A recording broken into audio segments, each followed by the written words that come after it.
当一个老实人被逼到绝境，他的反击究竟会有多么疯狂？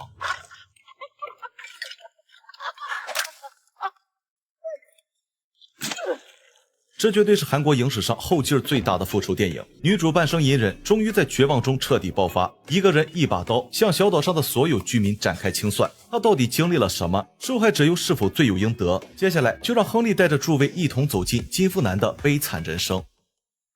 20多年前，无名岛上的一对小姐妹来到林中玩耍，结果刚坐了没一会儿，就被同村的几名少年堵住。他们用长棍不断骚扰短发少女，善良的福男立马出手制止，可被他护在身后的海源却丢下同伴落荒而逃。福男寡不敌众，被树敌砸中，当场晕倒。而那场本该由旁人承受的因果，也彻底毁掉了他的人生。悲剧发生后，福男再也没有离开过小岛，海源则定居首尔，成长为一名职场白领。他时常会收到福男的来信，但昔日的友情早已被岁月冲淡，福男的思念从来都得不到回应。直到某天，海源因工作失职被强制休假，这才勉强同意回去看看。殊不知相逢带来的不是喜悦，而是一场永世难忘的梦魇。久别重逢，姐妹俩的反应截然不同。海源平静克制，带着淡淡的疏离，但福男却热情似火，眼神中写满了幸福。按说两人多年不见，海源又几乎从不回信，福男不该是这种反应才对。可她不仅对闺蜜表现出非比寻常的热情，就连海源家早已荒废的老宅都要隔三差五打扫一次。她究竟图什么呢？答案就2个字：希望。与海源安稳富足的生活相反，福男多年来一直生活在水深火热之中。丈夫经常在晚饭后带女儿出门钓鱼，福男只是吐槽他每次都空手而归，男人便勃然大怒，随时准备动手。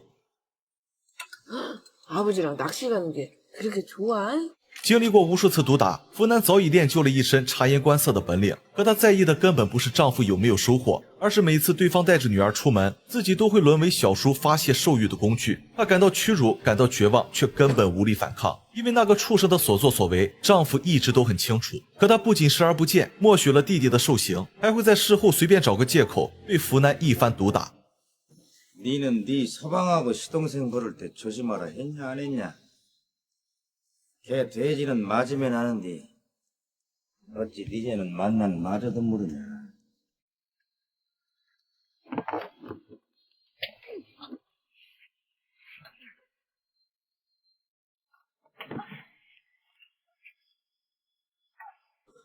生活在这种畸形的环境下，每分每秒都是煎熬。所以福男替海源打扫房间，不过是为了短暂的逃离。而她之所以如此热情，则是希望对方能够把她带走。其实这么多年来，丈夫的家暴、小叔的侵犯，再加上村民的恶语相向，早已让福男对生活失去了热忱。可他不能不为女儿考虑，更不能眼睁睁看着小妍被这巴掌大小的海岛牢牢困死。 딱지 접어줘. 운발 치고 딱지 잡으면 엄마한테 혼나? 이 책만 빼고 다 접어도 된다는 듯?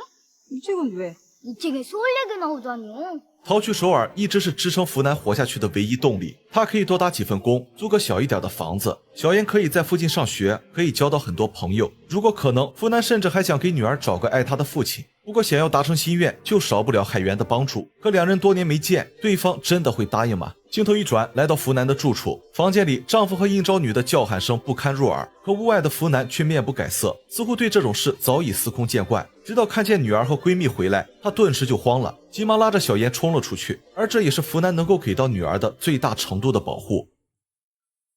뭐 하는 거야 지금?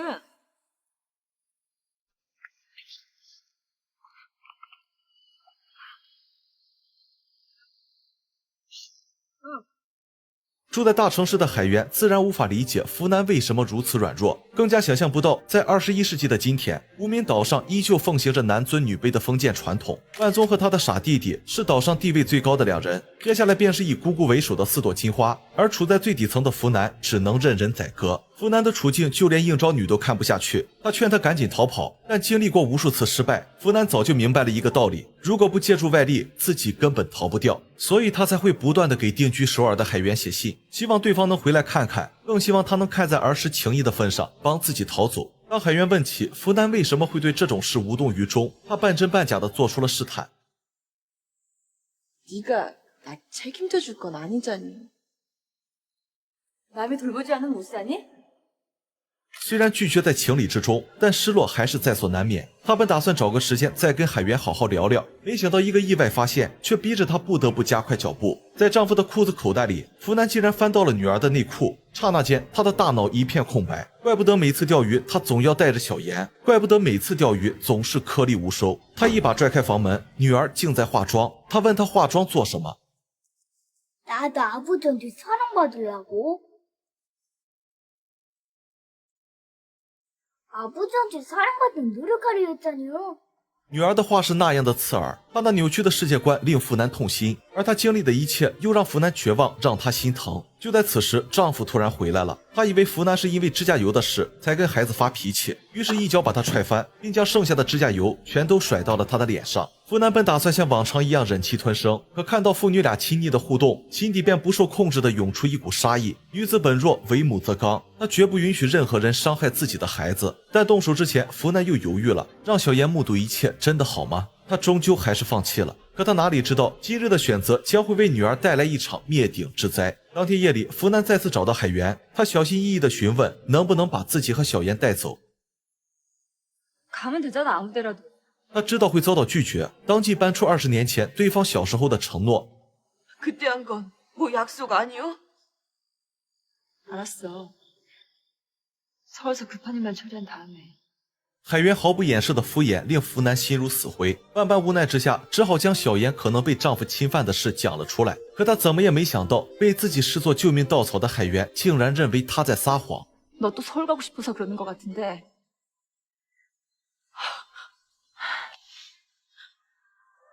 거짓말해도 좀 말이 되게 해라. 말이 되게 거짓말하라고? 여기 있는 놈들이 다 어떤 놈인지 알면서 그런 소리요? 알게 내가 뭘 한다 그래? 再次打开房门，福南已经不见了。闺蜜的冷漠质疑让她心灰意冷，而冷静下来的海源也不得不重新审视福南之前的话究竟是真是假。一夜过后，福南悄悄潜入了姑姑的住处，用岛上唯一一部电话拨通了一串陌生号码。 미란이요? 나 저기 무도요. 전에 한 말 있잖아. 기억하는가? 서울 가자는 말. 现实有时候就是这么讽刺，当你走投无路，那个愿意拉你一把的，往往不是相识多年的挚友。破晓时分，趁着丈夫睡意正浓，福南偷偷带着女儿奔向了渴望已久的自由。然而令他猝不及防的是，即便自己再三嘱咐，美兰找的船夫还是德秀。 특수는 안 된다고 했잖여. 이 시간에 아무도 여기까지 안 온다는데 난 또 어떡해. 그래도 죽수는 안 돼. 이 밥똥개. 에이, 걱정 마라. 너네 집안 예상은 안 하니까 배상만 넉넉히 준다면.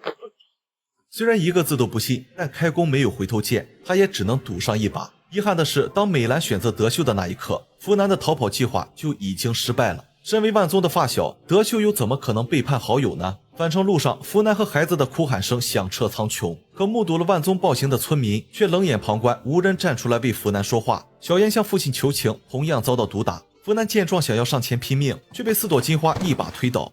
야, 미쳤는가벼? 응? 남편한테 돌발을 치려. 옆편낸 돌에 찍혀도 되고 남정단 안 돼요? 애비가 누군지도 모르는 애 딸년을 데리고 살아줬으면 고마운 줄 알아야지. 그렇지. 그럼. 그 소리 좀 그만해요. 왜 애비가 누군지도 모르는데요? 왜? 한 놈한테 당한 게 아닌데 나는 어떻게 알아? 날 안 건드린 놈이 없는지. 저리 더러워라!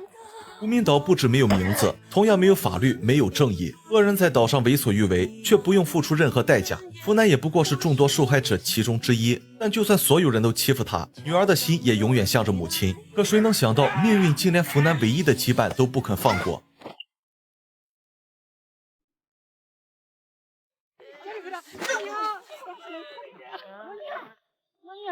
가서 뭐 좀 더 하여. 예, 손님.